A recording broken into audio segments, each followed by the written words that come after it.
はい、お疲れ様です。ですね、今までショート動画しか上げてなかったんですけども、そろそろ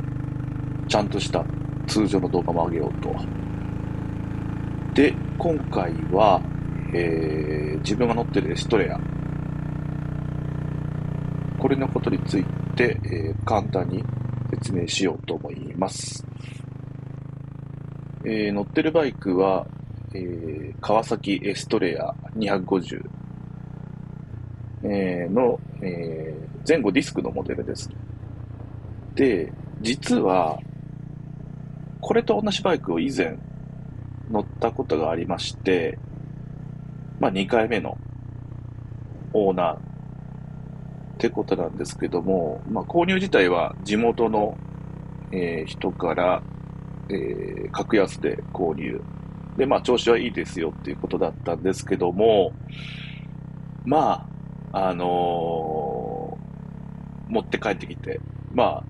受け取って乗って、自走で帰ってきたんですけども、その途中に、止まりまして、途中でなんとか、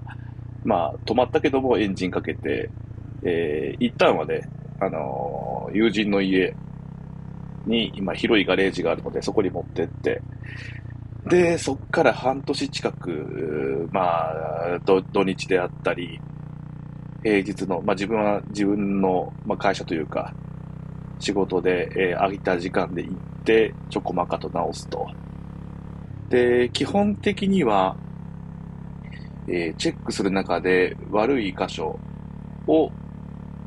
まあ、交換していくみたいな形でカスタムをし、なおかつメンテナンスもしつつ、ひとまずは第一フェーズが終わったかなっていう感じですね。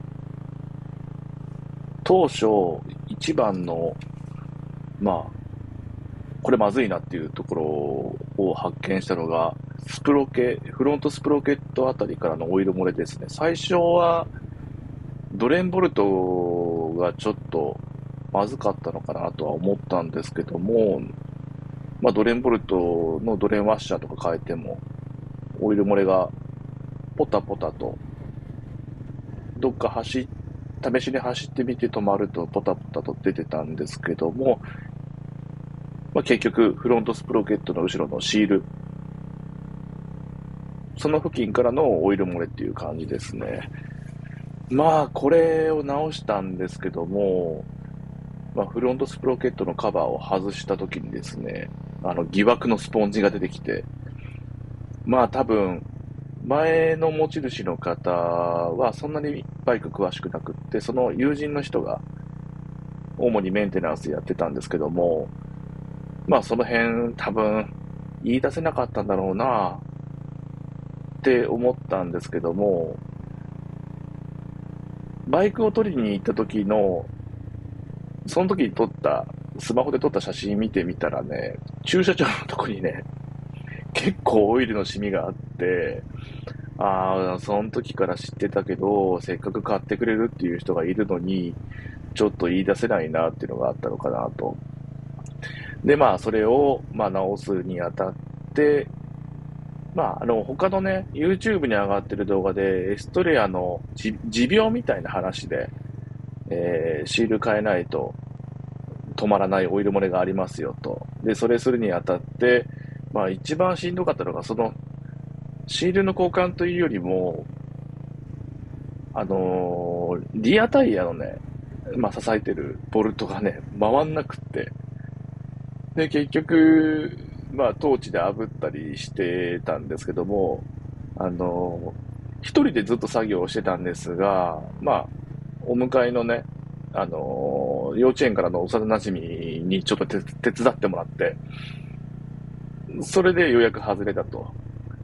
結局一人で作業するにしてもね、バイクを支えないといけないっていうのがあるから、まあ、抑えてもらってようやく回るみたいなね。バカでかいメガネレンチを買いましたけども、それで回復はしたという感じですね。でもって、あとは、ウインカーですね。ウインカーが、まともに点滅しないので、弾が切れてるのかなっていうので、チェックで、レンズ外した瞬間に、レンズを外すと中でプラスチック、樹脂みたいな感じな部品が電球を、固定してくれてるんですけども、レンズ外した瞬間にそれが粉々に崩れて、ウィンカー変えるしかねえなっていう話で。で、どうせカスタムするんであれば、海外の、バイクのイメージで、ウィンカーのないバイクにしたいなと思いつつ、日本ではウィンカーのないバイクは基本的には走れない。手信号で走れって話ですけど。なので、ものすごくちっちゃい LED のウィンカーに変えました。で、あとは、フロントフェンダーですね。フロントフェンダーが、前の持ち主が転倒したのか何なのか、傷がいってたので、そこの部分をカットして、ただスパッと切るだけだったら、ちょっとで、ダサかったので、綺麗に滑らかな曲線を描くようにカットしました。じゃあ、あとは、その補修以外の部分でカスタムした部分をもう少し詳しく紹介したいと思います。はい。早速走行シーンなんですけども、これね、ショートに上げて、自分の知り合いに一番評判の良かった、バイクターンしてきました。で、もうこの時点でね、気づいてるんですけどね、犬の糞にね、完全にビビってね、ちょっとね、歩き方が女性っぽくなってますね。ちょっと内股気味になってますね。ちょっとびっくりしてね。で、さすがに映像を撮るのにこれはないなと思って、そそくさと移動してます。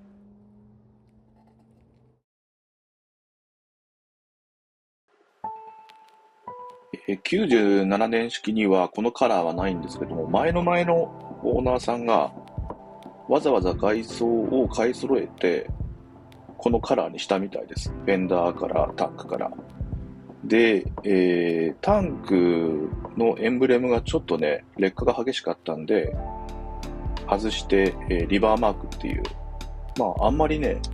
エストリアとかでは使われてないんですけども、カスタムにはね、マークを入れてます。川崎の何かの車両っていうイメージでね、エストリアっていう文字をあえて外してます。で、フロント周りはこんな感じで、配線はごまかしの収納です。はい。で、フォークジョイントで7センチロング。自分182センチあるんですけども、182センチの人間がエストリアに乗ると非常にちっちゃく見えるので、この7センチロングだけでね、全然見栄えが変わります。ウィンカーとニュートラルランプのインジケーター。これは玉とステーをバラで買って自分で、組みました。で、ハンドルポストのボルトに友締めするにあたって穴がちっちゃかったので、俗に言うタケノコで穴広げて固定してます。ただ、ちょっとこのステーだと、ちょっとやぼったいので、できれば、ヘッドライトの上の部分に埋め込むか、ハンドルポスト、トップブリッジに、穴開けて固定するか、ちょっと今考え中ですね。ヘッドライトは、友達の家でストックしてた 4.5 インチのベイツを磨いて、ちょっと曇った感じにしてます。ミニメーターは、グッズさんのステーで横につけてます。で、サスペンションは SR 用のやつにカラーをかませて装着してます。アクセルホルダーは余るタイプのものを入れてます。で、スイッチ類は自分がストックで持ってたものをウィンカーとヘッドライトのハイローとセルスイッチですね。ミラーはハンドルマウントにして、で、映ってないんですけど、マスターシリンダーのフルードを入れる蓋を外す、山が潰れてまして、ドライバー差し込むね。もうしょうがないので、最初は純正部品取り寄せようと思ったんですけども、ミニマスターシリンダーがね、安くあったので、それに交換してます。で、点火は、イリジウムプラグと、パワーコード、NGK のパワーコードに交換してます。実感するときは一回ありましたね。キャブは、中の番手を上げて、サイドカバーついてるので、ちょっと見えないんですけども、吸気はパワーフィルターを入れてます。で、マフラーは、今は、これは、チャイニーズの工場で作られてるマフラーを試しに入れてます。で、スーパートラップも一応持ってるのは持ってるんで、また装着した動画を上げたいと思います。テールランプは、これハーレー用なんですけど、デュオグライドの型のテールランプと、ナンバーのステーはちょっとこう寝かせるような形で、フェンダーのラインに沿ったような取り付け方をしてます。で、一応、ちょっとこれエストレアオーナーさんの中でも、フォークを伸ばして、リアを下げるなりしたときに、サイドスタンドがどうなんだろうっていうことを考えながら装着できてない人もいると思うんですけども、リアは、だいたい6センチダウンぐらいなんですけども、リア6センチダウン、フロント7センチアップ、で、サイドスタンドが、フォーク寄りについてると。そういった場合、取り付けたときに、そんなに傾かないです。ただ、初めてサイドスタンドを出して、停車して、そこに置いとこうとして、車体をこうね、サイドスタンドに預けると、ちょっとだけ背筋がゾクッとするぐらいです。一瞬だけ。慣れたら、それぐらいの角度があった方が車体が安定するなっていう安心感はありますけど、そんなに傾かないです。はい、今回は初めて、まともな動画を作ろうということで、愛車の、カスタムというか、持って帰って、まともに撮れるようになるまでのカスタムとメンテナンスのことをちょっと動画にしてみました。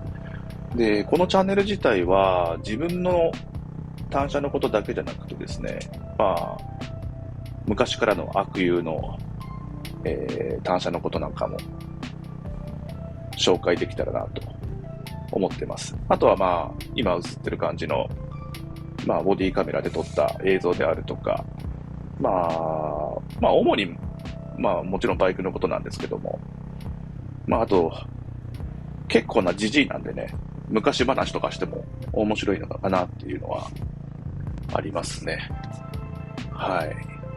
そんな感じで、よろしければチャンネル登録なんかをしていただけたらと思います。はい。では、そんな感じです。お疲れ様でした。